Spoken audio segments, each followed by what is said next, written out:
현재 시각 8시 31분 지나갑니다. 다양한 주식 정보 원하시는 분들은 카카오톡 채널에서 머니를 검색하셔서 친구 추가하시기 바랍니다. 이제 FOMC 결과가 나올 텐데 그 전에 앞서서 트럼프 대통령이 이 부분을 좀 의식한 것 같아요. 이제 새 연준 의장을 곧 지명할 거고 네. 연준 의장이 취임하게 되면 금리가 인하될 거다. 이렇게 또 얘기를 했고 뭐 아이오와 그 행사에서도 또 달러 약세에 대해서 기자들이 질문을 했잖아요. 네. 지금 달러 가치가 4년 만에 최저인데 걱정되지 않냐라고 하니까 아니 달러 지금 너무 잘하고 있다. 그렇게 얘기했잖아요. 그러니까요. 예. 뭐 밤사이 이런저런 그거 있었지만 뭐 달러가 급락한 거, 달러 인덱스가 1% 정도 빠졌다는 거는 많이 빠진 거거든요. 네, 그렇죠. 우리는 뭐 30은 밑 1430 밑으로도 잠시 갔다가 온 것 같은데 어쨌거나 뭐 4개월 만에 최저치이기도 하지만 또 한 4년 만에 최저치이기도 예. 하고 이렇게 달러 인덱스는 기술적으로는 또 선이 깨지면서 지지선이 깨지면서 뭐 스탑 로스가 많이 나올 만한 그런 상황이었습니다. 그나저나 어제 나름대로 백악관에서도 보고하지 않았을까요? 네. 한국에다가 25% 관세 때렸는데 금융시장 반응이 어때서 했더니만 전 세계에서 제일 상승률이 높았는데요 하면은 타격감이 1도 없다는 거 아니에요. 근데 트럼프 대통령이 우리 주식 시장을 보기보다는 트럼프는 미국 증시를 항상 보는 그럴까? 거 아니에요? 네. 근데 아까 뭐 임선우 캐스터가 소개했다시피 네. 그 관세 실제 얘기한 거에 실행률은 한 28%에 불과하다 하는 그런 얘기였죠. 통계를 아까 그 보니까, 나온 예. 게 예. 늘 그러다 보니까 타코타코인데 모르겠습니다. 또 후속도 어떤 조치가 나오려는지 뭐 신경 쓸 게 많네요. 지금 뭐 이란 쪽에는 지금 뭐 미국 항모가 거의 다 도착했나 봐요. 네네. 예. 그래도 시장은 참 이렇게 잘 갑니다. 유동성이 풍부하다고 하네요. 그래요. 뭐 그런 말도 있네요. 이렇게 수급 숫자 보다 보면은 개인이 어제 엄청 판 걸로 나오는데 네네. 그게 전부 기관에 또 보면은 그 이상의 또 순매수가 나오고 맞아요. 아마 다들 ETF 가나 봐요. ETF. 그렇죠. ETF도 또 레버리지로. 예, 그렇죠. 또 지수에 투자해도 수익률이 괜찮다고 그러니까 하니까. 뭐 그렇게 해서 아마 그 기관이 그냥 기관 돈이라기보다도 결국 개인 돈이 네. 기관으로 집계되는 거 아닌가 싶기도 하고. 맞아요. 네. 네. 자, 오늘 함께해 주실 분 모셔보겠습니다. 디멘전 투자자문 투자부문 송재경 대표님 함께합니다. 어서 오세요. 어서 오세요, 안녕하세요. 대표님. 예. 오늘은 우리 코스피 얼마 정도 예상하세요? 어제 5,084인데 뭐 요거 5,100 한 4, 50? 네. 아무 생각 없습니다. 아무 생각. 코스닥은 어제 1,082.59인데 요거 한 1,100 한 3, 40? 뭐 근데 어제 랠리를 좀 생각보다 강하게 해서 오늘은 네. 그 강도가 조금은 둔화되지 않을까 뭐 이 정도는 생각하고 있습니다. 어제는 사실 예상 밖으로 정말로 저도 아침에 깜짝 놀랐는데 예, 뭐 근데 어쨌든 시장이 그걸 견뎌내는 걸 보고 아까 말씀 주셨지만 트럼프 대통령이 이제 뭐랄까 일상생활화 그냥 입에 관세를 올리는 거는 또 그러려니 뭐 이제 시장이 거의 그런 식으로 반응을 한 것 같아서 예, 그렇게 해서 이게 뭐 그런 말 있지 않습니까? 칼이 칼집 안에 있어야 무섭지 넣다 뺐다 하면 뭐 어쩌라고 뭐 이런 느낌이 들어서 뭐 무라도 베고 뭐 이렇게 해야 되는데 실제로 물을 베는가 딱 물을 반토막을 내는 게 아니라 아까 보니까 딱 3분의 1 정도만 싹 베는 거잖아요. 그러면 7은 남으니까 뭐 그래서 근데 어쨌거나. 저게 또 그럭저럭 또 통하기도 잘 통해요. 지금까지 전략이 캐나다에서 중국하고 뭔가 협상을 해서 이렇게 관세도 조절하고 약간 자유무역 비슷하게 가려고 했다가 그냥 그래도 예전에 트리도 총리한테 한번 가보나 주지사라고 했다가 마크 카니한테도 이번에 트럼프 대통령이 또 화가 났는지 주지사라 그러면서 마크 카니를 그러면은 100% 때린다고 캐나다 했더니만 또 그냥 캐나다 마크 카니 총리가 또 물러서네요. 중국하고 뭐 협상 안 한다고, FTA 안 한다고. 되게 지금 현명하게 대처를 하고 있는 거 아닌가 싶은데요. 그러니까 사실은 사실 지금 아까 트럼프 대통령이 25%를 왜 뜬금없이 얘기한 거잖아요. 지금 특별히 뭐 잡히는 게 없습니다. 다들 이유를 지금 설왕설래 뭐 이렇게 하고 있는 건데 네. 뭐 혹자는 뭐 그러니까 이게 뭐 사실은 국회 지금 이것이 늦어진다라는 것은 적어도 미국이 할 얘기는 아닌 것 같아요. 무슨 말이냐면 미국 의회가 얼마나 느리고 심지어는 최장 무슨 저기 셧다운도 하고 이번에 지금 이번 그 주말에 셧다운 가능성 또 높아졌지 않습니까? 우리 이따 네, 아무래도 얘기하겠지만. 국토안보부 예산 쪽 관련해서. 네, 예. 뭐 그래서 사실은 미국 의회도 느리기로 유명한 데인데 그러니까 사실 그거는 서로 다 아는 얘기인데 그거는 표면적인 얘기고 뒤에 뭐가 숨어 있냐가 더 중요할 거 아니겠습니까? 그래서 네. 뭐 쿠팡 얘기도 하는데 그건 동의하기 어렵고요. 이유는 쿠팡이 솔직히 미국이 얼만큼 중요한 회사길래 쿠팡 때문에 저러겠습니까? 사실 그거는 아닐 것 같고요. 사실은 그것이 더 설득력 있는 저도 이제 거기에 동의하는데 결국은 캐나다 바로 직전에 그 캐나다 그 잠수함 그 수주 건 때문에 우리나라 지금 비서실장 포함해서 그 소위 그 방산과 관련된 분들 대부분이 달려갔고 플러스 자동차의 정의선 회장이 같이 갔잖아요. 네. 예. 그쪽에서 요구한 게 독일하고 지금 경쟁시켜 놓고 독일의 폭스바겐 같은 데도 좀 오겠다고 하는데 너희는 어떡할래? 현대차도 와서 우리 자동차 공장 줘줬으면 좋겠어. 이제 얘기한다는 거지 않습니까? 근데 트럼프가 캐나다를 51번째 주로 만들고 싶은 건 정말 맞는 것 같아요. 네, 맞아요. 예, 그죠? 근데 그러려면 캐나다가 어려워져야지 그 안에 내부가 분열이 되고 동의하는 내부 사람들이 많아질 텐데 그거의 핵심이 뭐냐면 지금 미국에 가 있는 캐나다 공장들 특히 자동차 공장들 다 빼온다는 거지 않습니까?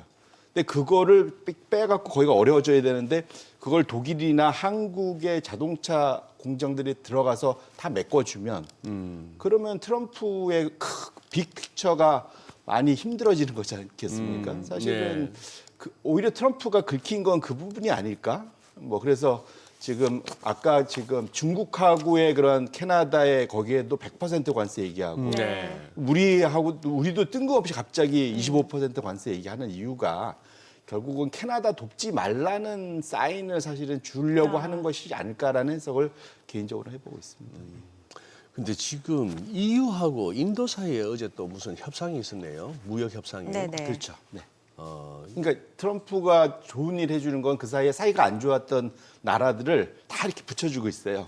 중국과 캐나다 얼마나 사이가 안 좋았습니까? 원래 공공의 적이 생기면 네, 그렇죠. 맞습니다. 예. 화웨이의 그 창업자 딸 CFO를 예. 1년 반인가 가둬뒀지 않습니까? 예, 캐나다가. 예. 근데 둘이 지금 손 붙잡고 이러고 악수하고 EU하고 사실 인도도 엄청나게 특히 영국 뭐 EU 인도 상당히 사이가 안 좋은 사이인데 둘이 또 손 붙잡게 하고 그렇게 놓고 보면 노벨 평화상을 트럼프한테 주긴 줘야 될 것 같습니다. 그런 의미로. 네.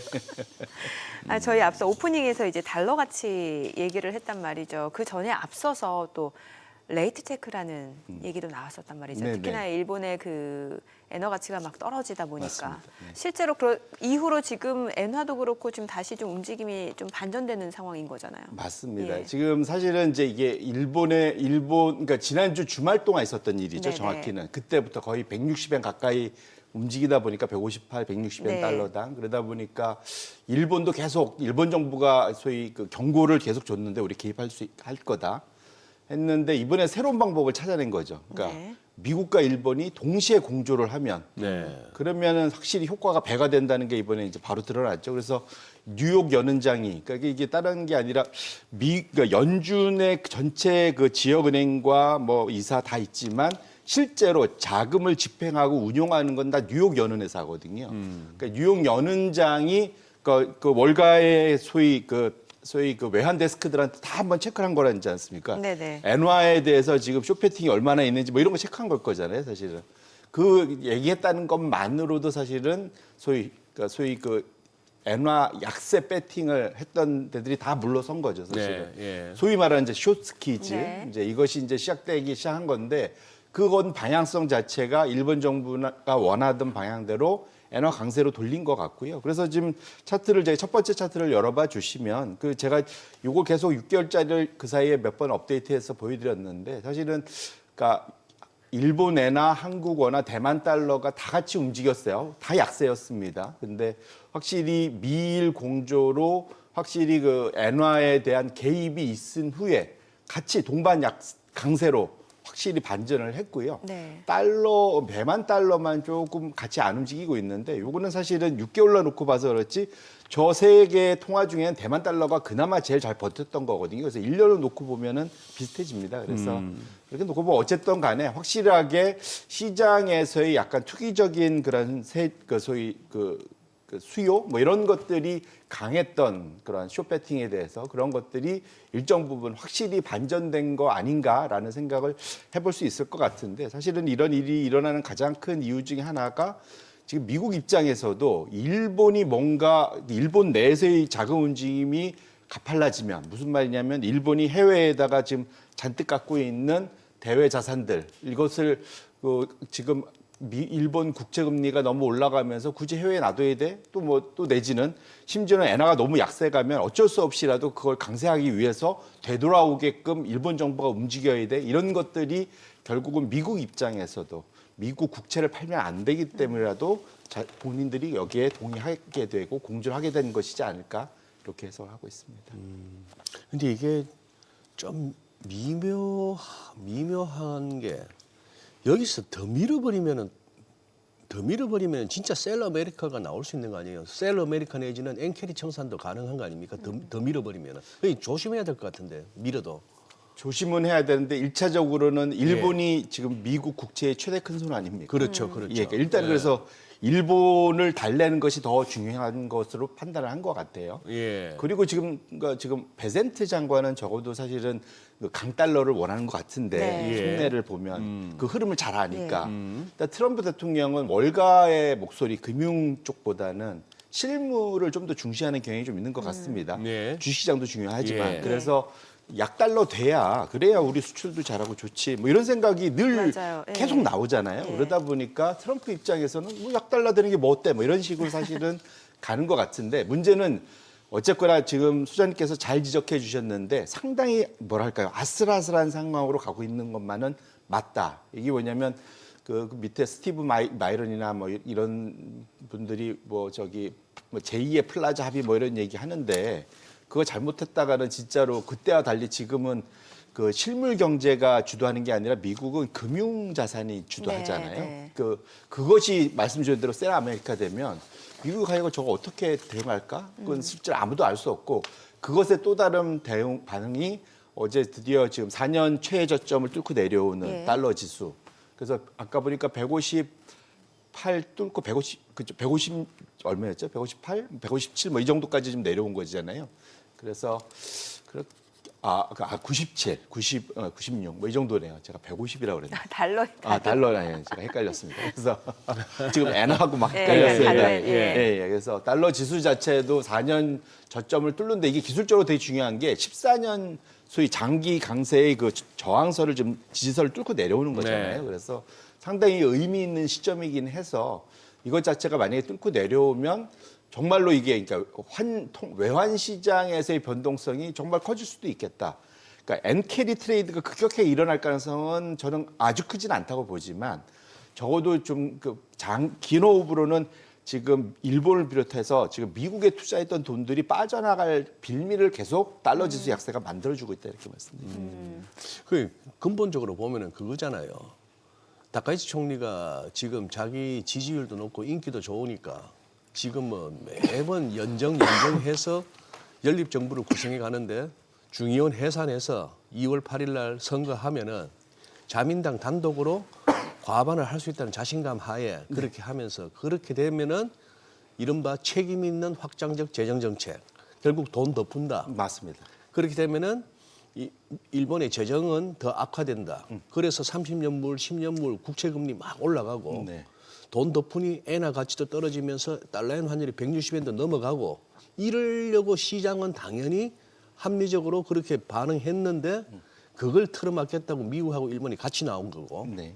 같이 나왔는데 지금 보니까 미국 30년물이 4.85, 4.86 일본 30년물이 3.66, 3.67 이 정도면은 아니 제가 봐서는 이거 일본 사람들이 굳이 환해체하면서 비용 물어가면서 미국 거 살 필요가 없는데요. 금리 수준 봐서는. 맞습니다. 그래서 그게 보통 보통 환을 오픈해 놓고 하는 케이스들은 자기 자국 통화가 약세로 갈 때 그럼 양쪽으로 그렇죠. 가져갈 수 예, 있잖아요. 예, 그러니까 예. 거기서의 그러한 수익률도 없고 그렇죠. 환에서 갖고 올 때도 수익률이 없고. 근데 지금 일본은 그런 측면에서 놓고 보면은 기본적으로 국내에서 일단은 자국 국채 금리가 많이 올라가는데 엔화가 약세이다 보니까 또 다시 해외로 나가려는 그게 있죠. 있었는데 네. 그러니까 일본 입장에서도 엔화 약세가 계속되면은 또 우리가 봤지만 아까 대만, 우리나라 또 일본, 인도까지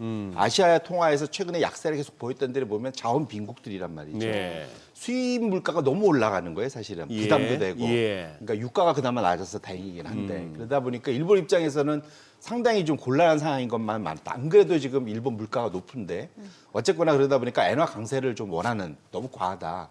이제 근데 미국이 안 도와주다 미국이 좀 도와주게 되면서 어쨌거나 지금 보면은 환 해지 비용을 감안한 수익률만 놓고 보면 지금은 보면 맨 위가 지금은 지금 일본이 아까 3.6이라고 하셨는데 10년물 기준으로 2.23 뭐 이 정도 되잖아요. 아, 예. 예. 이제 일본은 그냥 그대로 놓으면 되고 나머지 환해지를 하고 나니까 저런 수익이 나온다. 그렇죠. 그러니까 일본은 그냥 놔두면 되죠. 일본 사람 입장에서는 네. 자국이니까. 근데 나머지 나라들은 환해지 비용들이 들어가니까 그걸 덜어내고 보면은 미국 국채 금리가 제일 낮아요. 보시면은 제일 밑에 1.21밖에 안 되죠. 네. 그러니까 확실하게 제일 낮아요. 그러면은 굳이 미국 국채를 환해지까지 하면서 해야 돼? 그냥 그 그런 리스크 없이 그냥 일본 국채에 투자하면 네. 2% 이상 주는데 예. 뭐 이런 게 충분히 가능한 얘기가 예. 되잖아요. 그래서 그렇게 놓고 보면 지금 분위기는 일본 내에서는 소위 다변화 측면에서는 해외 자산, 해외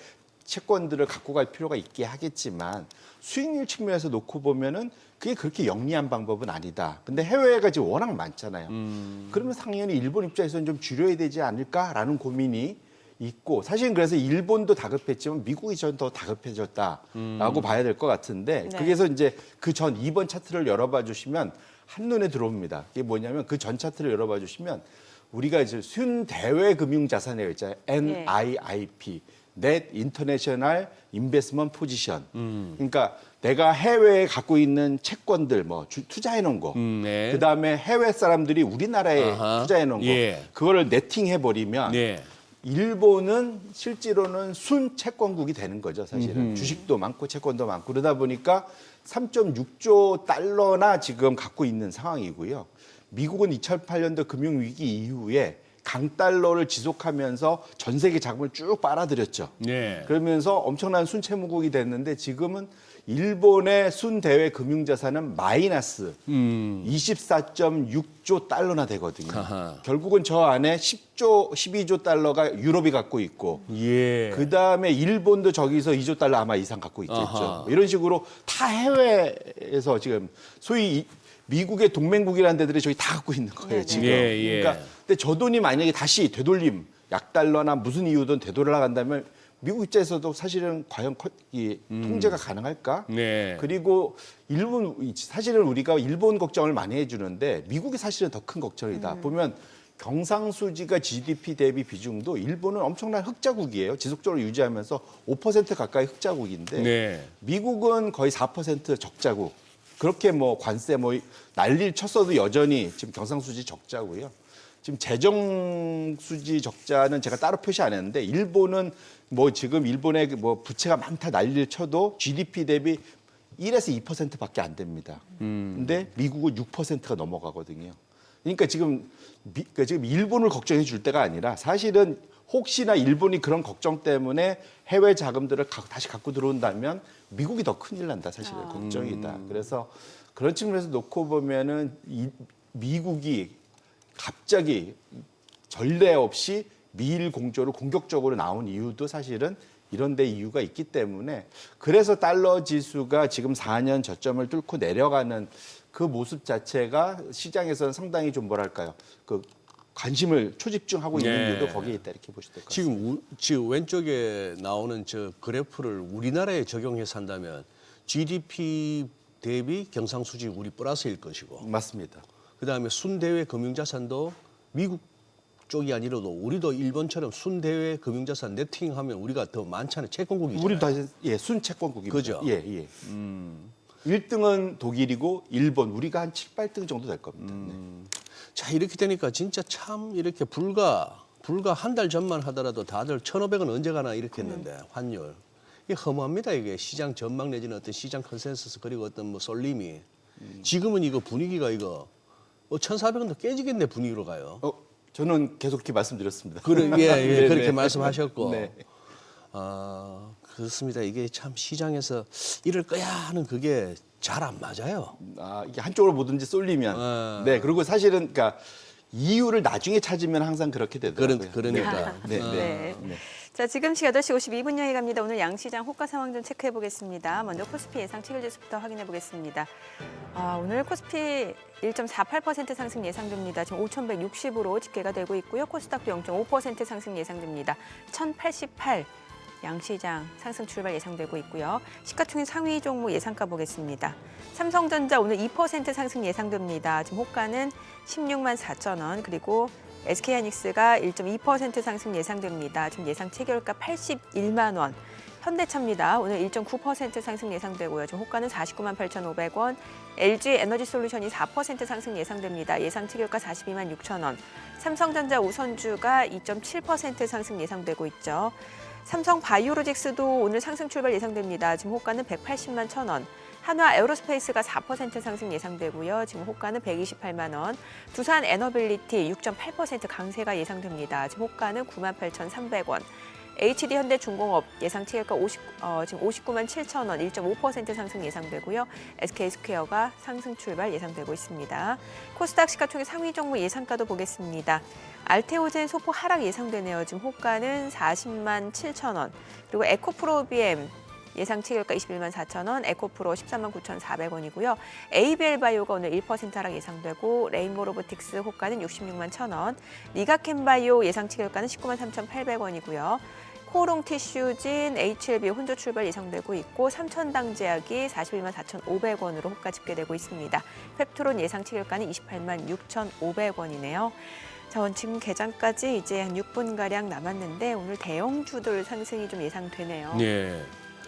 근데 이제 어제 뭐 다우지수야 워낙에 유나이티드 헬스 같은 저 헬스케어 보험사들이 주가가 확 빠지면서 지수 자체가 그냥 밀려버렸는데 나스닥하고 S&P 500은 다 올랐잖아요.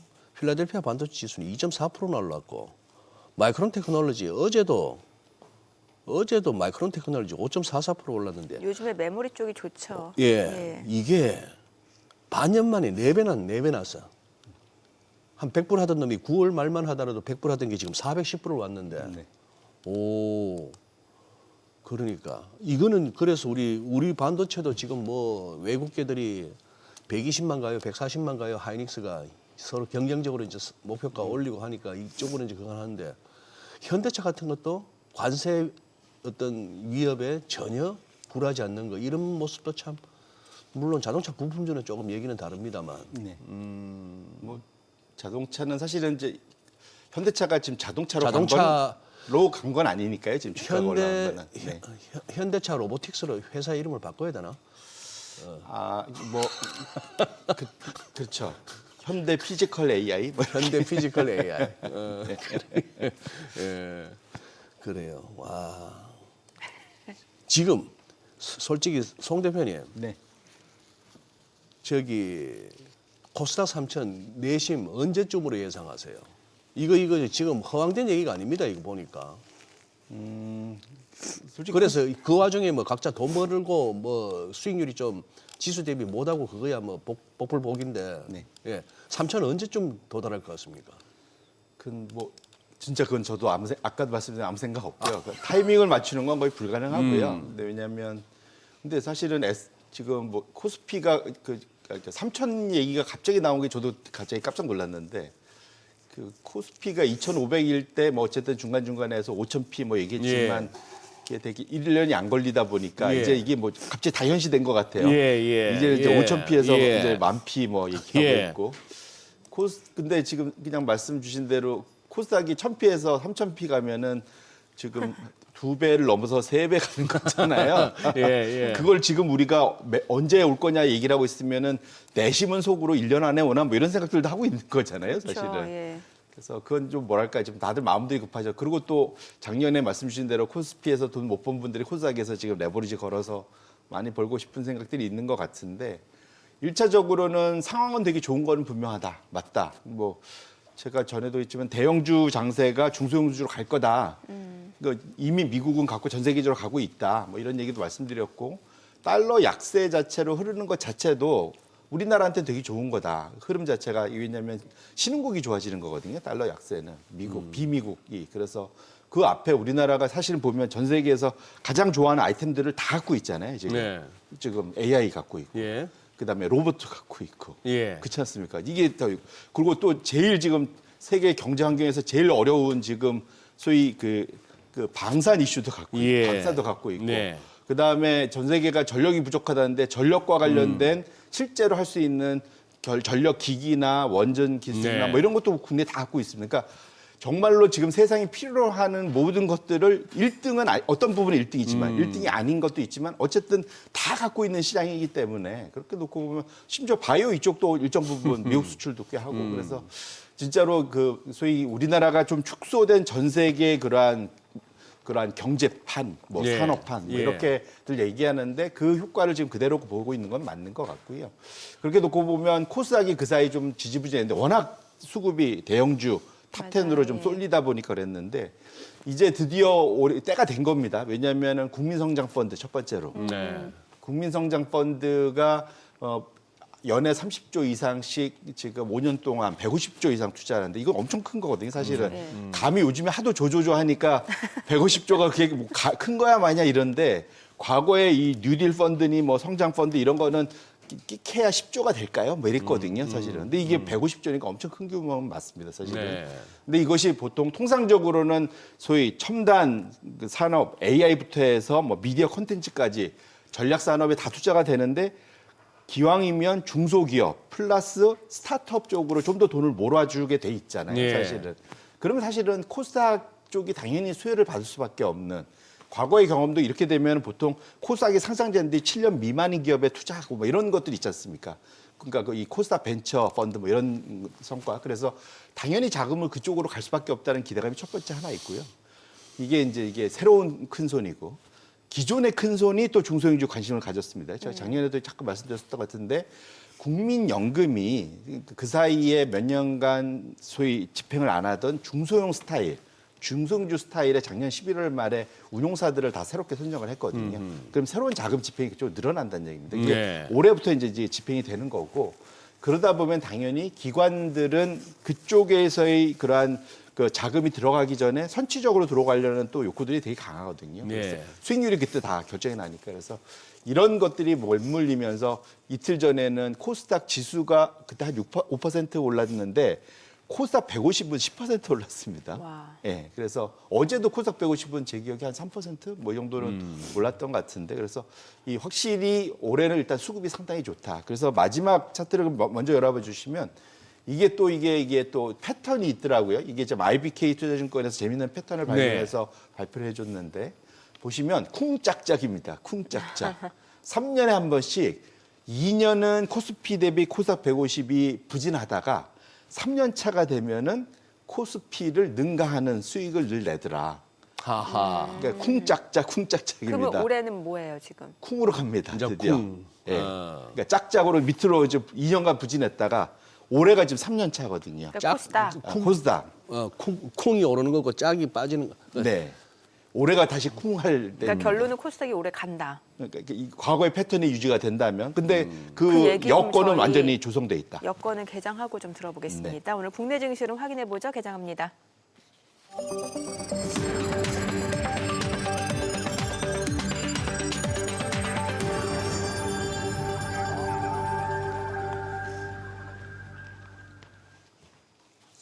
네, 1월 28일 수요일 국내 증시 개장했습니다. 간밤 뉴욕 증시 S&P 500 사상 최고치를 경신한 상황에서 이제 유나이티드 헬스케어가 좀 많이 급락하면서 다우 지수는 좀 빠지는 모습이었습니다만 이건 다소간의 좀 왜곡 현상이라고 보시면 될 것 같고 어제 코스피 코스닥 지금 전반적으로 시장 상승에 대한 기대감 굉장히 높아지고 있습니다.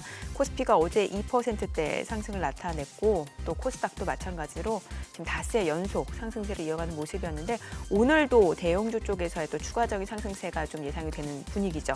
제 양시장 출발지수입니다. 코스피가 1% 올라갑니다. 5,145. 코스닥도 1% 상승합니다. 1,092. 와, 상승 탄력 굉장히 좋네요. 시가총액 상위 종목 시초가 보겠습니다. 삼성전자가 지금 16만 2,100원, SK하이닉스가 80만 8천원, 현대차가 2.5% 상승하네요. 50만 1,000원, LG에너지솔루션도 42만 4,500원으로 3.9% 올라가고 삼성전자 우선주도 2% 상승합니다. 삼성 바이오로직스도 올라갑니다. 지금 보시게 되면은 180만 2천원, 한화 에어로스페이스가 128만 9천원으로 4% 강세고 SK스퀘어도 48만 1,500원, 1.8% 올라갑니다. HD현대중업, 기아까지도 일제히 상승합니다. 코스닥 시가총액 상위 종목 시초가도 보도록 하겠습니다. 알테오제는 보합권이고 에코프로비엠, 에코프로 1% 안팎으로 올라갑니다. ABL바이오 보합이고 레인보우 로보틱스가 65만 9천원, 리가캠바이오 상승합니다. 19만 3,900원, 삼천당제약, HLB도 올라가고요. 코오롱티슈진, 펩트론 모두 상승합니다. 오늘 시장에서 수익을 내고 있는 섹터 종목들, 또 특징을 보이고 있는 섹터 종목들 좀 체크를 해보도록 하겠습니다. 오늘 보시게 되면 반도체 쪽 흐름 좋아요. 지금 보셨다시피 이제 삼성전자, SK하이닉스뿐만 아니라 심텍도 8% 강세 흐름 보여줍니다. 그리고 한양 ENG, 테크윙도 상승세를 보여주고 있고, 자 그리고 제우스, 원익 IPS도 상승 흐름 보여주고 있습니다. 자 후성과 KC텍, 유진테크, 유니퀘스트 상승 흐름 보여주고 있고, 제가 알러지가 있어서 죄송합니다. 자 그리고 화면 좀 덮어주세요. 좀 힘드네요. 네, 그리고 이제 온디바이스 AI, 자 고체 산화물 연료전지 쪽도 움직임이 이어지고 있습니다. 온디바이스 AI 쪽 좀 먼저 볼게요. 제주 반도체가 12% 급등을 하고 있고, 심텍, 유니퀘스트 다 올라갑니다. 자 그리고 오픈 엣지 테크놀로지, 퀄리타스 반도체도 상승 흐름 보여주고 있습니다. 우주항공 쪽 앞서 한화 에어로스페이스도 흐름이 굉장히 좋았거든요. 세트레가이, 한양 ENG, HVM 다 올라갑니다. 수급 상황도 좀 체크를 해보도록 하겠습니다. 오늘 유가증권 시장에서 개인 투자자 2,024억 원 순매수를 보여주고 있고요. 외국인과 기관은 각각 1,405억 원, 630억 원 매도 우입니다. 코스닥에서는 기관이 675억 원 순매수고요. 개인과 외국인 각각 개인 지금 23억 원 순매수로 돌아섰네요. 외국인은 332억 원 순매도입니다. 환율 체크하겠습니다. 달러 원 환율입니다. 오늘은 15월 20전 하락한 1,431원에 개장이 됐습니다. 와, 오늘 시장 흐름 굉장히 좋네요. 예, 지금 아까 네. 알러지 때문에 그러신 거예요? 아니면 계좌가 막 불어나서 너무 좋아서 그러셨던 거예요? 저 알러지가 있어가지고 제 알러지 있을 때 소장님 자리를 비우시면 안 돼요. 네, 어떤 돌발 상황. 그래요? 야, 참. 네. 닦으셔야겠다. 네. 지금 살살 내려오고 있습니다. 예, 그래요. 시장만 안 내려오면 돼요. 시장만 안 내려오면 돼. 네. 오, 야, 진짜 무섭다. 일본은 지금 0.7% 정도 니케이는 빠지고 있는데, 달러엔 빠지면서 엔화 강세하면서. 아니 근데 사실 아까 이 질문이 좀 그렇잖아요. 네. 송 대표님. 네.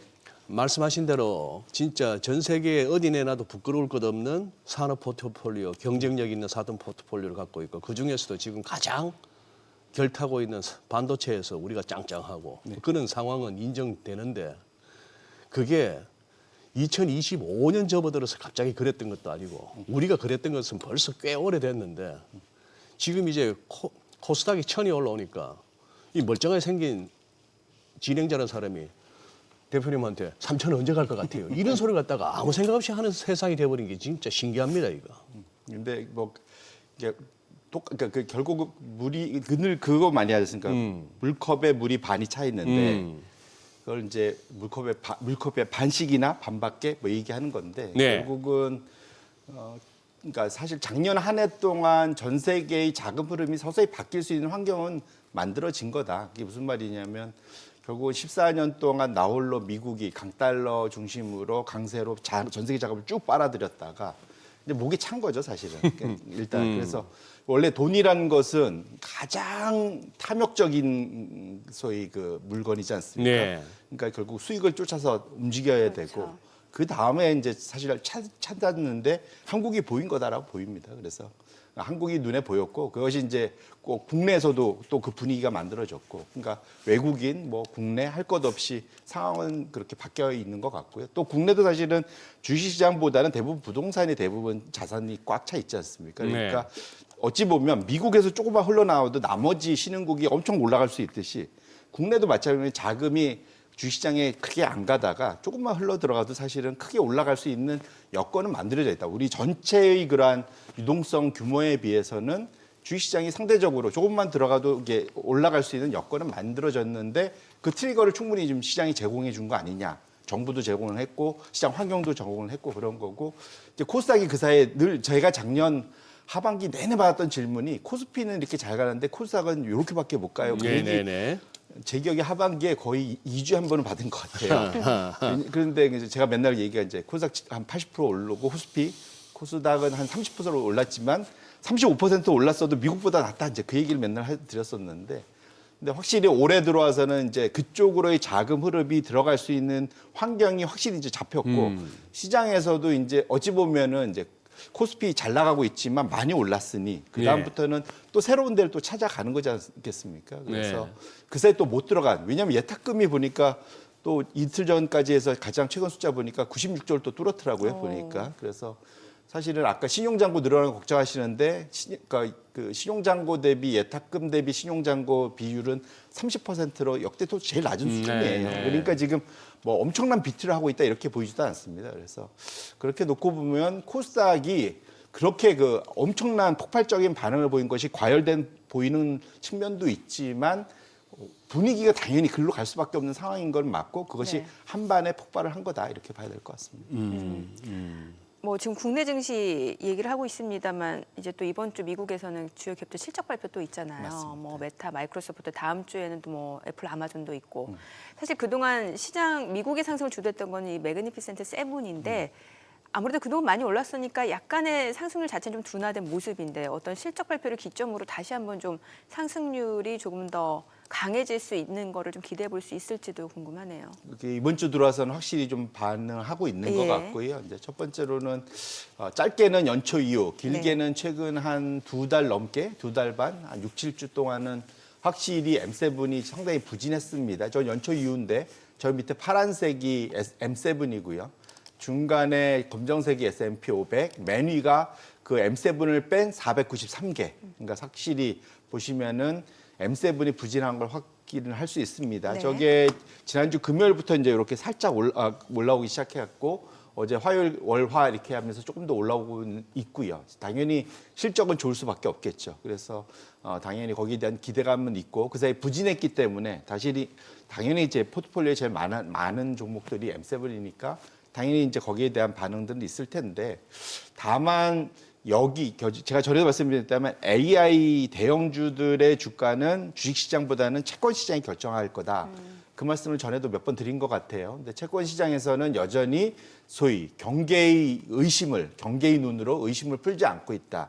그래서 그 옆에 있는 차트를 열어봐 주시면 지금 보시면 같은 투자 등급체인데 투자 등급 산업체 쪽의 투자 등급체들의 소위 신용 스프레드는 상당히 하향 안정화되어 있는 반면에 투자 등급 하이퍼스케일러 우리가 보통 이게 구글, 아마존 뭐 이런 데들 쭉 얘기 안 하죠. 심지어 저기는 오라클이 빠져 있는데도 보시면 작년 11월 이후부터는 확실히 우상향하는 게 보입니다. 결국은 AI 데이터 센터를 B2에서 만들어야 되는 입장들에 대해서는 채권 투자자들이 매의 눈으로 경계심을 보이고 있는 거고 이번 실적 발표를 통해서 그것이 좀 수그러드느냐 마냐 여부가 소위 이런 그 M7 중심의 그런 AI 랠리가 지속될지 여부 아니면 지금처럼 메모리 위주로 차별화돼서 메모리 위주로만 갈지 그것이 결정되는 게 이번 실적 시즌의 관전 포인트다 이렇게 말씀드립니다. 네. 예. 아까 근데 그 쿵짝짝 그거 조금 더 설명 좀 해주시죠. 네네. 그러니까 사실 이 패턴이란 것은 특별한 뭐 이유가 만들기에 이제 상관관계처럼 이렇게 네네. 나타나긴 하지만 통상적으로 한 2년 정도 코스닥 주가가 코스닥 150입니다. 코스닥 150이 코스피 대비해서 부진하면 그 다음에는 코스닥 150이 결국은 그것을 캐치업하면서 좋은 성과를 내더라라는 것이 이제 지난 2010년부터 이후니까 예. 한 15년째 지금 그 패턴을 계속 단 한 번도 틀리지 않고 네. 나타냈다. IBK 투자증권에서 이걸 잘 발견을 했죠. 제가 전에 같이 일했던 친구인데. 아무튼. 네. 저 숫자는 뭡니까? 예를 들어서 저 오른쪽 칸에 2023년을 의미하는 것 같은데 27은 뭐죠? 네. 상대적으로 27% 더 27bp. 27bp. 예, 27% 포인트. 예. 그러니까 상대적으로 이제 수익률을 이렇게 두 개 놓으면은 절대가 아니라 격차가 더 격차가 그러니까 그래서 올해는 확실히 근데 저게 충분히 올해는 저게 좀 더 세게 나올 수도 있을겠다. 왜냐하면 자금이 워낙 지금 그쪽으로 좀 몰리고 있으니까. 그리고 적어도 지금 시장에서는 그 분위기는 확실히 잡힌 것 같습니다. 네네. 아까도 보니까 코스닥 150이 2% 이상 아까 올라가더라고요. 그러니까 네. 코스닥 내에서도 구분이 됩니다. 이 가장 큰 이유는 제가 보기에는 이건 이게 국민연금의 효과가 큽니다. 네. 우리 투자자분들 개인 투자자분이 잘 모르실 텐데 국민연금이 240조의 그 국내 주식 투자를 합니다. 예. 절반은 본인들이 직접 하고요. 예. 이거는 코스피 200을 수동적으로 쫓아가는 패시브 투자를 해요. 그러니까 이거는 시장에 큰 영향을 미치지 않는데 외부에 위탁 운용을 하는 게 절반이거든요. 예. 그러니까 120조가 넘죠. 이것은 그것의 벤치마크는 뭐냐면 코스피 플러스 코스닥 150입니다.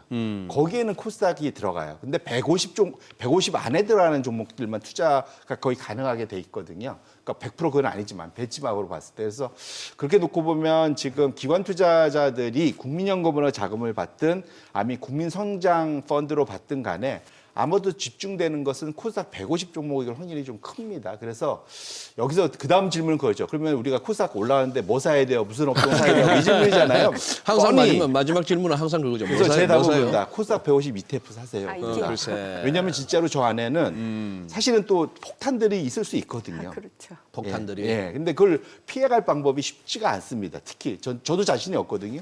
이럴 땐 제일 좋은 거는 그냥 지수 ETF를 사시는 거고 실제로 그래서 그걸 피해 다니면서 잘해보려고 했다가 작년에 코스피에서 다들 아쉬움을 사겼잖아요. 그러니까 이번 코스닥에서는 제발 그러지 마시고 그리고 여기 또 종목들이 상대적으로 규모가 작은데 큰 자금이 들어가면 쭉 다 사야 됩니다. 대부분. 그렇기 때문에 특별히 그래서 아마 코스닥 150 레버리지들을 열심히 사시는 것 같은데 그건 이제 정말 야수의 심장으로 열심히 하시면 되는 거고 그분들을 어떻게 말릴 방법은 없습니다. 저라면 근데 어쨌든 코스닥 150 ETF를 사겠다 이렇게 말씀드립니다. 아니 지금 실제 현장에서 약간 그런 소리가 들려요. 다주택자들은 진짜 처분해서 집 처분해가지고 지금 주식으로 뭉치돈 들어오고 있다는 얘기고 그리고 금융투자 교육 그 프로그램 뭡니까 파생하려고 레버리지 ETF 살라니까 그 1시간짜리 들어야 되니까 다운될 정도로 지금 난리가 나고 있고 그리고 개인 매도 기관 매수를 개인이 판다고 생각하지 마라. 그 돈 다 지금 ETF로 들어가고 있다. 뭐 이렇게 되니까 엄청난데 일단 외국인은 제가 봐서는 중립적이고요. 샀다 팔았다 하는데 지금 어쨌거나 개인 돈으로 이제 가는 거고 엄청난 돈이 들어와서 하는데 아주 이런 얘기인 건 압니다. 지금 이런 얘기 할 때는 아니고 지금은 즐길 때고 지금은 올라탈 때인 건 압니다만 나중에 후가 부작용은 없을까요? 이렇게 다들 쏠렸다가.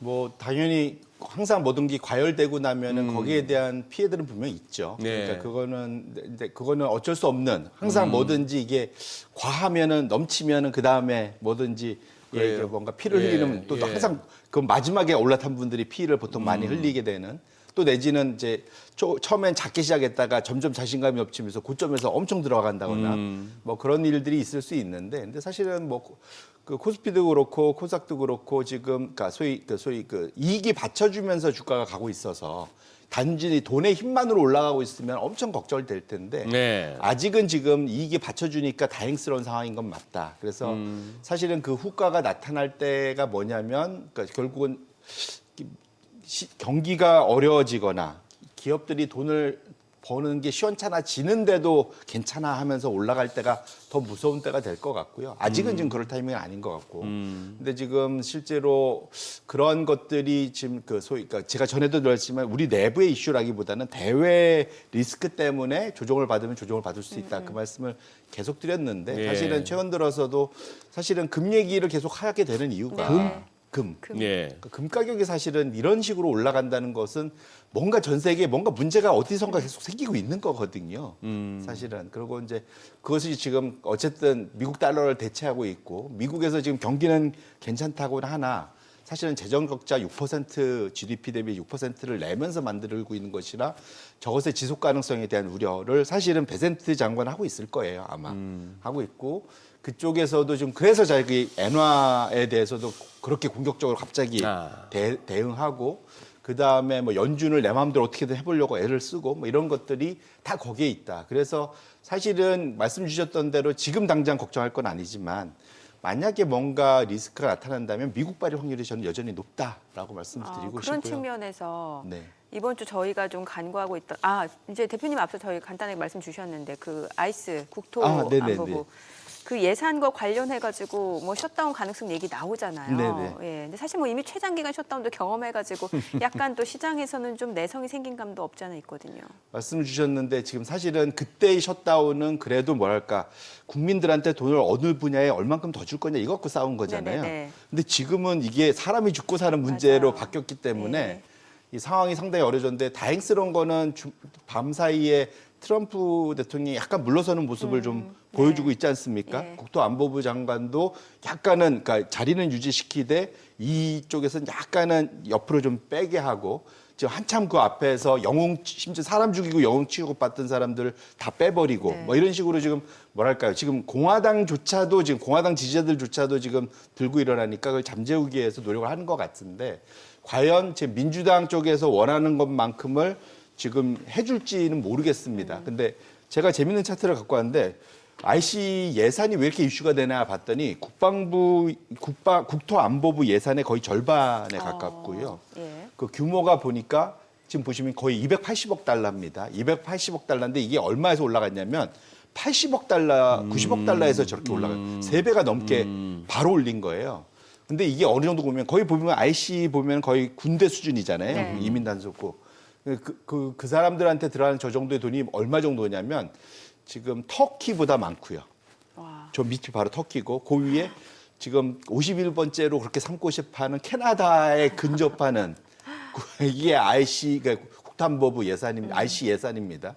그래서 결론적으로는 이거를 줄이거나 아니면은 적어도 지금 보는 게 뭐 바디캠 네. 만들고 뭘 고지하게 하고 그러니까 사실은 기존에 우리가 영화에서 봤던 미국의 법 집행 기관들이 하던 그 소위 그 루틴을 지금 IC도 해라라는 거거든요, 네, 네. 사실은. 그래서 그거를 트럼프가 이제 수용할지 여부, 뭐 이제 이런 것이 상당히 중요할 것 같은데, 그래서 현재까지는 폴리마켓 같은 배팅 사이트에서는 이번 토요일 날 지금 그 소위 그 폐쇄 가능성 자체가 기존에는 거의 없다가 지금 거의 80%까지 급등을 했습니다. 왜냐하면 상당히 첨예한 상황이라서. 그래서 그렇게 놓고 본다면 지금 상황에서는 이것이 폐쇄 가능성을 좀 높게 둘 필요가 있고, 근데 이것이 그 원인 제공 자체가 양쪽이 과연 서로 수용 가능할 수가 있겠나? 타협이 될 건가? 네. 뭐 이런 상황이 있어서 이것은 좀 또 다른 이슈인 것 같다. 그러니까 전에 그 셧다운하고는 좀 다른, 결이 다른 셧다운일 수 있어서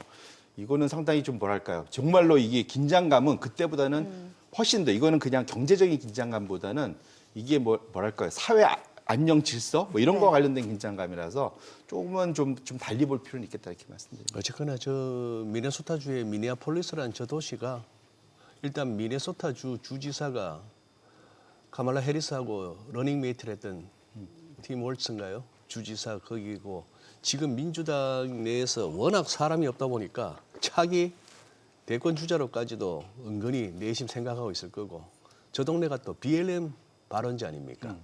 블랙 라이브 매터 그거 예. 예, 그런 식이라서 저 동네가 참 그런 면에서 항상 가끔씩 보면은 저 미네소타라는 지역이 이슈가 된다는 것도 참 그거 하죠.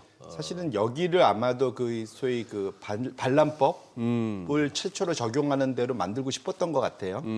그런데 그 거꾸로 이제 사실은 이게 아이러니하게도 본인들이 쫙 밀어붙였던 RC의 이러한 좀 그 과도한 대응 사실은 그리고 사실 참혹하잖아요. 그 네네. 보면 네. 자기 자국민들을 사실은 또 그 희한하게 사람을 죽여도 오래된 시민들을 다 일반적인 그런 일이 벌어졌기 때문에 사실은 일반적으로 교육받고 정상적인 그 소위 법 집행 기관들한테서는 일어나기 어려운 일들이지 않습니까? 사실 저게. 그래서 그런 측면에서 놓고 보면 이게 사실은 그러니까 트럼프의 생각대로 좀 안 돌아가는 느낌은 분명히 있다. 그런 측면에서 놓고 보면 반란법 적용과 관련해서 그걸 감안하면 아마도 트럼프 입장에서는 저 IC 예산을 줄이기 쉬워 보이지는 않는데 지금 상황 자체는 거기에 밀리는 측면이 있어서 이것 때문에 네. 어쨌거나 아마도 셧다운이 될 확률을 그래서 많이 높게 보고 있는 거 아닌가 이렇게 보셔야 될 것 같습니다. 네, 오늘 네. 내용 잘 들었습니다. 그래요. 고맙습니다. 고맙습니다.